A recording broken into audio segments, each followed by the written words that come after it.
Hello and welcome to the True How to Train a podcast with me, Dr. Lisa. I'm your host. I'm a veterinarian and I'm also a Delta accredited professional dog trainer. So welcome to episode 8, putting socialization into context for our dogs. And I'd like to focus the podcast around an article that I read recently from Kommetjie Canine College. And the title is, Are We Heading Towards an Anti-Socialization Movement? So that's a pretty big statement. And she does have a few points here that she tries to outline her position. The first point that she made is a trend that she feels is gaining popularity, and it's called the Give Dogs Their Space movement. And look, she does support, the notion of giving dogs more choice and space, making them as comfortable and stress-free as possible so that they're not placed in situations that may lead to undesirable behaviour. But the first issue I'd probably say about that is the subset of dogs that she's talking about. Undesirable behaviour is quite an understatement, because the dogs that she's talking about, she mentions an example when she was about 10 that she was nipped on the finger by a dog, and she went to put her hand out to pat the dog, but she was saying that despite the fact that it happened, it wasn't a disaster because the dog didn't grab, bite and shake her or bite her multiple times. The dog simply snapped at her and nipped her finger. So the warning was given and she learnt the lesson. Her parents weren't supervising at the time, even though they were very close and the dog was on lead. So she recognises that. So that's fine. Now, she goes on to say that this is normal dog behaviour and acceptable behaviour for dogs living with people. Okay, so obviously the dog's given warning signs and it's inhibited its bite by just nipping her on the finger rather than lunging and sort of, really demonstrating aggressive behaviour. And as she says, ripping people to pieces and sticking them in hospital, that's not normal dog behaviour. So for a dog to not be able to tolerate the proximity of any person other than the owner is not normal behaviour. Having owners who are too afraid to handle, interact or disturb their dogs in any way for fear of the consequences is not normal behaviour. Now, I'd agree with that, but as you can see, that's not undesirable behaviour. This is a subset of dogs that clearly have mental illness, so I think that's a really big understatement that she's saying there. And of course, if we look at the dog's point of view, wow, the emotional state of that dog's in such turmoil, and that's really, really quite sad for that dog to be in that state of mental anguish to demonstrate behaviour in such an extreme way. So the next point is, she talks about the very thing that makes a dog a suitable companion for humans is, of course, the domestication process, being selection against fear and aggression towards people. Okay. Now, she also states that in order to be able to live with humans safely, dogs had to develop a high tolerance for human behaviour. Now, this is another thing here. I really feel that, and she talks about moving the goalposts. She has a growing concern that we have moved or are in the process of moving the goalposts for normal dog behaviour. It's increasingly common to come across dogs that can't be around other people or dogs, also for owners who are scared of their dogs, and common for people to fight to save the lives of dogs who have maimed or killed people. Okay, well look, I really think on the flip side of that we are actually moving the goalposts for dogs, because I think we are making it really very intolerable for dogs to try to live with us in harmony, because we are making it so difficult for them because we're not providing them with the very basic mental and physical things that they need on a daily basis. And I'm talking about socialization, and that also relates to obviously a dog's sociability. So I probably would have liked it if she had have written it a bit more from the dog's point of view, because, another statement here that we also have to stop normalising extreme forms of aggression. Well, look, I don't know who is normalising that, and I don't know that caregivers would be normalising that, or foster carers would be normalising that. I've dealt with a number of foster and rescue organisations, and they are racked with a lot of emotions themselves because they have dogs that are in such a terribly delicate and fragile emotional state, and they want to do the right thing for them. But you have to weigh up the quality of life and their mental quality of life, and their state of mind and the welfare, or the detriments to their welfare, by continuing them, just by not recognising that. And what I'm trying to say delicately without saying it is that sometimes euthanasia is the kindest option for these dogs who are living in mental torment every day. So it's a very complex situation that she has, and it's also interrelated with other things. So if we want to talk about rescue groups and people wanting to save dogs, despite how dangerous the dog has proved to be, well, look, it's a noble cause to want to try to save every dog. We need to be realistic about that. But I also want to mention again, and I've talked about this before, just in Queensland alone, we've got over 16,600 registered breeders, dog breeders. That's excessive. That includes professional breeders as well as, people that, oh, my dog's just gotten pregnant, so we're just going to have a litter to see, because, the puppies are going to be beautiful, and this sort, that's not a valid reason to be breeding dogs.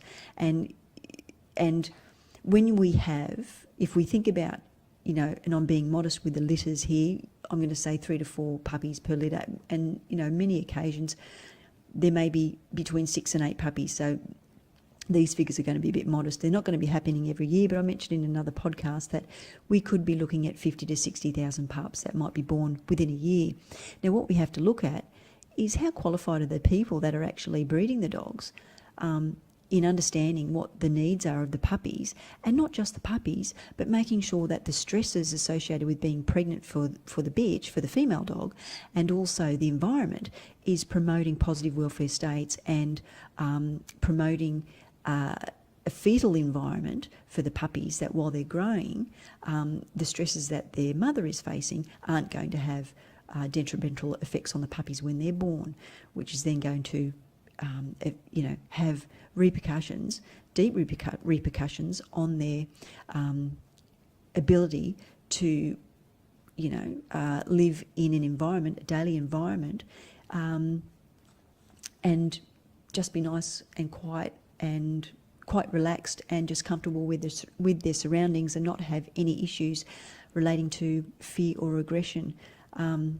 So that's a really important point, and it's all connected. So RSPCA, Animal Welfare League, the rescue organisations, that's the face of what's happening with the irresponsibility of people just being allowed to be able to breed dogs, but not being able to do that in a way that is promoting what this lady is talking about, striving to,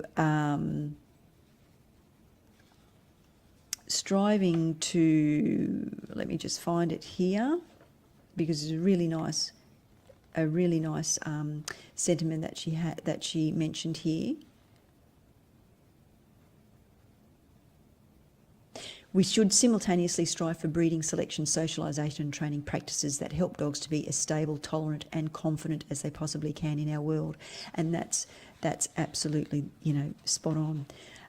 So how can we do that when we're letting dogs down miserably by allowing them to be living in environments where they're being exploited and put in situations where they're not having their basic physical and mental needs met on a daily basis? And I'm talking about the backyard breeders, and I'm talking about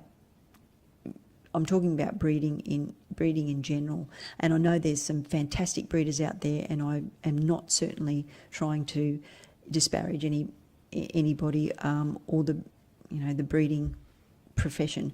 But what I'm saying is, when we look at how many dogs are surrendered to shelters, and I have some figures here from Dr. Nicholas Dodman, approximately 3.3 million dogs enter US shelters and adoption centres each year, and 1 in 5 is euthanased, because behaviour problems are known to be the most common reason for owners to surrender their dogs to shelters.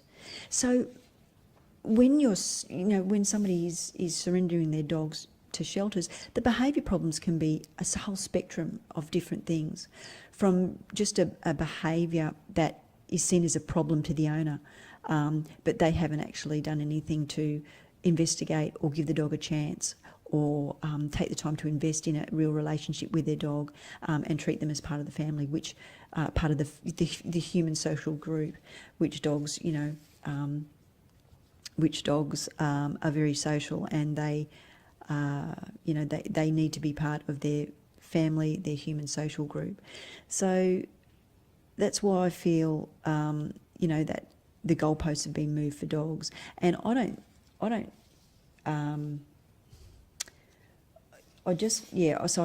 find it difficult. I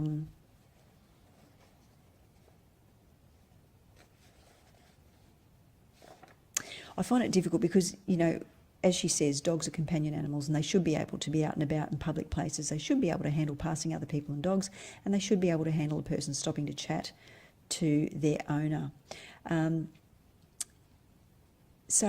of course she acknowledges that, will all dogs be able to handle these things? Well, no.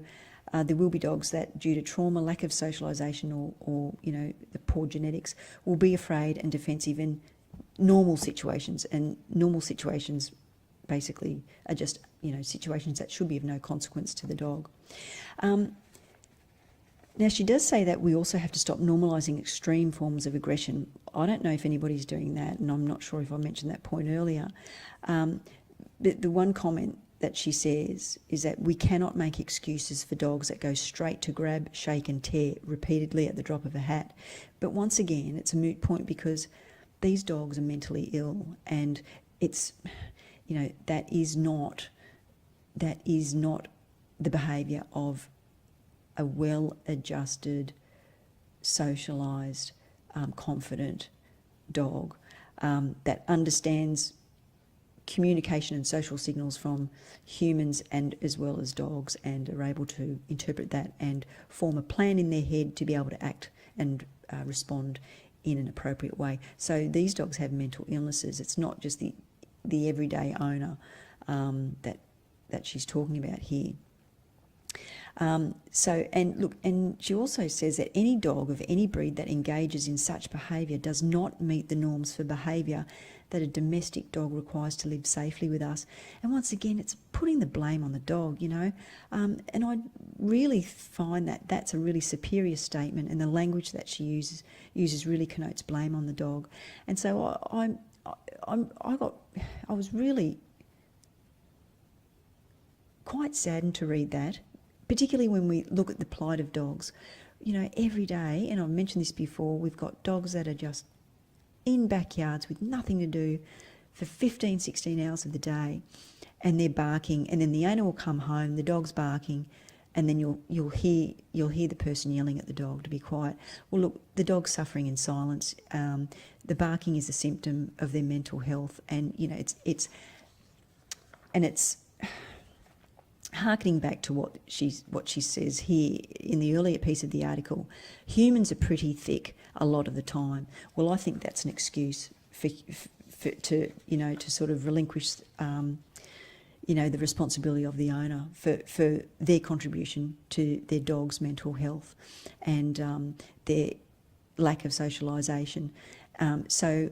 Because if owners come across behaviour, if they have behaviour problems with their dogs, they want quick fixes.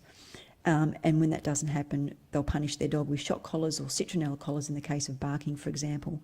And it's just an all too common situation.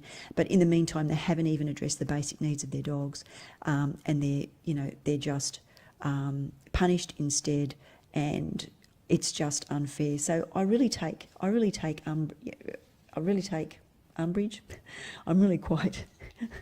I'm a little bit emotional about that, but I really do feel strongly that this shifting the blame onto dogs, and making excuses for dogs. Well, look, we're the one that has domesticated the dogs over 10,500 years. We're the ones that are making the rules. The humans are making the rules, not the dogs. So I think it's high time that we all started, as dog owners, start looking at our dogs and providing them with what they need on a daily basis, and really take that seriously, and with some accountability. So that's how I feel about it. So just when we look at statistics, like 3.3 million dogs every year are surrendered to shelters, and that's just in the US alone. And we've got to ask ourselves, how can we really blame the dogs when it's the humans that are breeding, they're breeding the dogs, they're selling the dogs, the humans are taking the dogs, they're not providing the appropriate environments, they're not investing the time into their physical and mental health and well-being. So for me, it just smacks of a little bit of superiority, that statement. So I might just leave that article there because, and it is in the link down in the description below if you want to read through all of it. But I just want to move on to, or actually before I do, just pop up this photo here. So related to that article, this lady also posted a response, and one of the things that she mentioned, you can see here this poster from Bark Train Love, and it's please help spread the word, and it's just say no to on-leash meetings. So as friendly as your dog may be, many dogs are not comfortable meeting other dogs while on leash, no matter how well behaved they look. Just keep walking. I think that's great advice, because we're not putting our dogs in situations where they're performing behaviours, or we're putting them into situations of conflict and distress. They're not then feeling that they have to respond in a way that is undesirable, but which is, for all intents and purposes, affecting the emotional state of the dog. So how about we just avoid those situations? There's certainly lots of things that we can do with our dogs that promote positive welfare states. And just out of interest, I found a wonderful article about how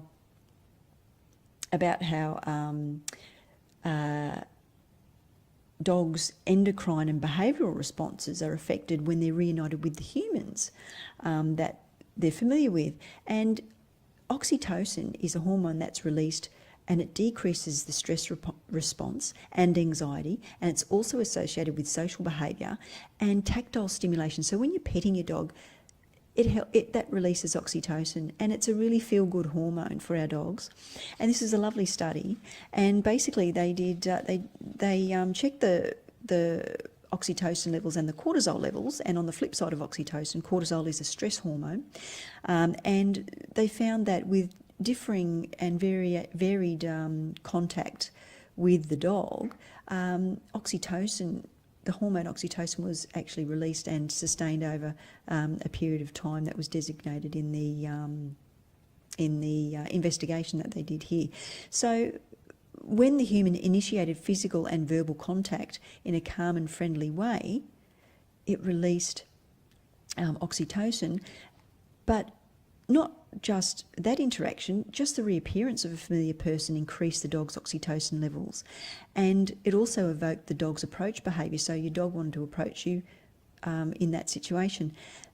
But the physical and verbal contact promoted sustained increased oxytocin level release in dogs, and the cortisol levels decreased following the reunion where there was physical and verbal contact. So, that's wonderful, and you can promote a positive welfare state in your dog just by reassuring your dog with a pet and just verbally interacting with your pet and, saying hello to your dog and just talking to your dog. So isn't that lovely? That's a really lovely journal article, and that was from 2013. It was published in 2014, and it was received and revised in October 2013. But just quickly getting back to this poster. So I think that's really good advice. And if we're actually if we're considering the situation of our dogs on leash, look, they can't escape the situation. They're on a leash, and what we're doing is, if if we're allowing a dog to approach our dog and we know that our dog may not feel comfortable with it, we're actually flooding our dog. And that's a training term that basically means that we're forcing our dog to habituate or just get used to something, and not allowing them to escape from that situation. So if I said to you, well, if you have a fear of spiders or snakes, well, how about we just put you in that cupboard for about 15 minutes until you get used to it? Well, you're not going to get used to it. I mean, and that's sometimes you need to put things in context so people can really get an idea of where your dog's coming from. So that is an extreme example, but why put your dog in a situation where they're going to be reacting in an anxious or aggressive manner? Just avoid it. And there's everyday situations, off-leash parks, where one dog might actually be inundated with a few dogs that are coming to say hello. They may be meaning no harm to your dog, but if your dog is not feeling comfortable with that, then that's a really scary situation for your dog to be put in an off-leash park situation where unpredictable circumstances can happen. And so I would also sort of say that if you're not sure how your dog's going to react, then just avoid the situation. I think that's good advice, because you're not allowing your dog to rehearse that behaviour. You're not putting your dog in the situation of conflict and distress, and you're redirecting your dog to a safer place where you can then continue to promote positive mental welfare states for your dog and create pleasant experiences surrounding that environment or event in the future. So that's my take on that. All right, well, that's about all we have time for episode 8, putting socialisation into context for our dogs. And I'm Dr. Lisa, I'm your host, and you can find me on Twitter, you can find me on Facebook, and you can find me on Instagram at The True Hearted Trainer. And if you would like a free copy of my ebook, 5 Essential Concepts of Dog Training, you can email me at info@vcabs.com.au. All right, well, thanks very much for watching, and see you next time. Stay positive. Thank you.